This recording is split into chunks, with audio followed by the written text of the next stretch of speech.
Welcome to all my viewers again. Back after a few days, taking it easy. I am pressed to speak out on a few of things, but mostly to do with unity, disunity, disruption, etc., and the problem with the fact that Irish people don't seem to be able to get along and cooperate or whatever. There is three protests coming up that I would like to speak favourably on, and there's one that I think is somewhat ill-advised, to say the least. For the past number of months, I have been not very optimistic about the purpose and the usefulness of these mass gatherings in Dublin, Cork, Limerick, elsewhere. I feel that they are being used by some people just to promote their own careers and get votes and whatever. And as bad and all as that may be, even worse, many speakers that should have been given a voice to speak were not allowed to speak. Going back to the big one in Dublin there some months back, John Molloy, for example, had organised a protest with a purpose in the Phoenix Park. He was hoping to get a crowd and hand deliver a letter of protest into ours and Uachtaráin. It had a purpose, it had a focus, and it was all well and good. Two things went against it. Unfortunately, the Pope died a few days before this event, so the president was not going to be in his residence when the letter was handed in. Not much we could have done about that, really. Even worse, somebody else decided to organise what turned out to be a much larger protest, and 30,000 to 40,000 people showed up. And it really did not achieve anything at all, in my opinion, aside from promoting as I said, the careers of some. That was okay. At least it cheered up the people and gave them some hope and optimism. And the hope was that they would grow upon this enthusiasm, and who knows where it would lead. But that was that day anyway. It was followed up by one in Cork, somewhat similar. And then there was also one in Limerick, much smaller crowds. All these protests are dragging people from all over the country and using up their resources, their time, their money, their energy, their passion, whatever.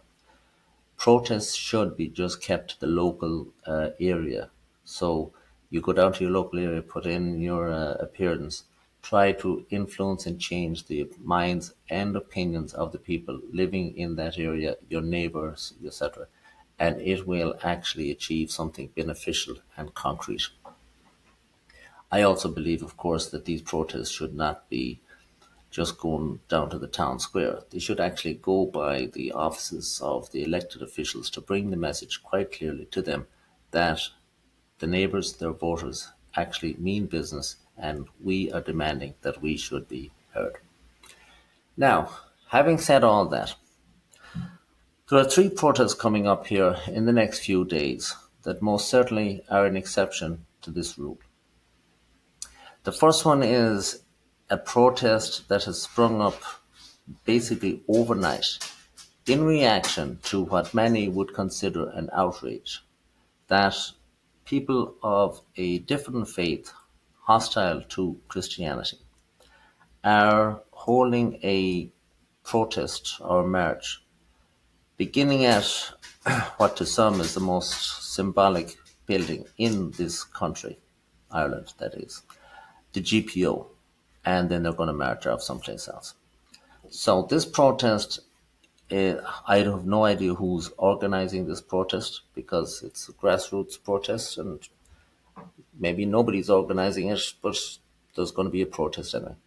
I would urge everybody that is within a relatively reasonable distance of Dublin to try to attend this protest, which is going on at 2:30 p.m.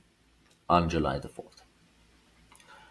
Even if the other people don't show up in great numbers, it doesn't matter. Look upon it then as an opportunity to get to meet some other people of like mind and build some personal relationship between everybody involved. It's a win-win. I also would consider this as a litmus test. All these so-called leaders that have been screaming, speeching, orating, reading off their phone, reading notes, but putting themselves out there as leaders. This is your chance now to go down there and stand on the front line. If those people don't show up to this event, which is a total disgrace in Ireland, to have even it being considered to be allowed, well, then you should just pack your suitcase and exit stage left, because you are not material that should be leadership at all. And see you later. And that is my take on that protest. Now, the next protest is a fantastic protest. It is the March for the Right to Life and that issue. These people are idealists, they're Christians, and those that may not be Christians, they are decent people who understand that the taking of life at any form is an absolute outrage. And to think that Ireland is undergoing such death to little children is an abomination. Even an atheist would is shocked at that. I would hope that everybody should go to that as well. Now, the next protest is one that has been long planned for something like 4 or 5 or 6 weeks, maybe even 2 months ago when I first heard about it.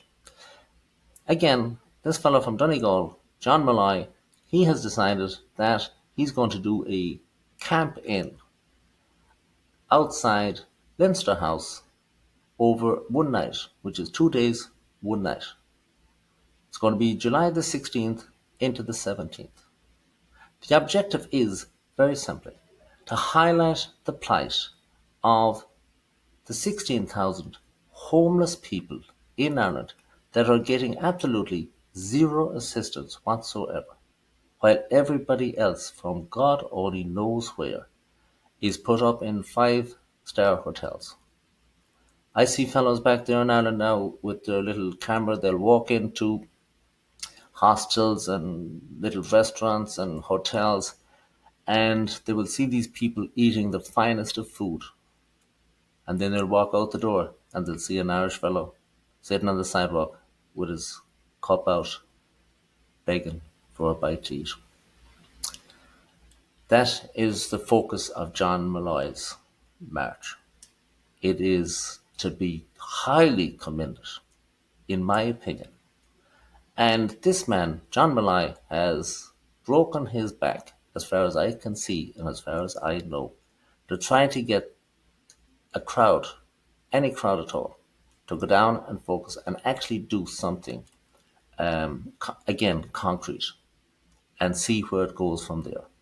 And that is a march that I would highly recommend people going a little bit extra above and beyond to assist him in that venture. Now, unfortunately, the exact same thing has happened to this march organised by John Molloy that actually happened to the last endeavour undertaken by John Molloy as well.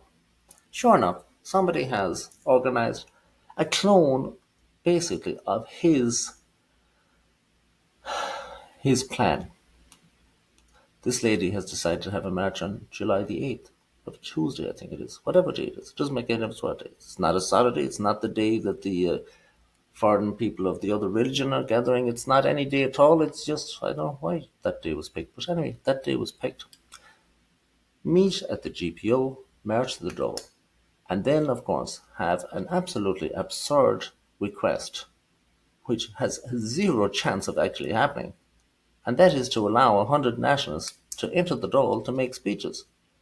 In all my life, I have never heard anything so preposterous and so unlikely to achieve anything at all. Now, I would ask this lady to reconsider, and as a lot of our people say on Facebook, give her head a wobble, whatever that means.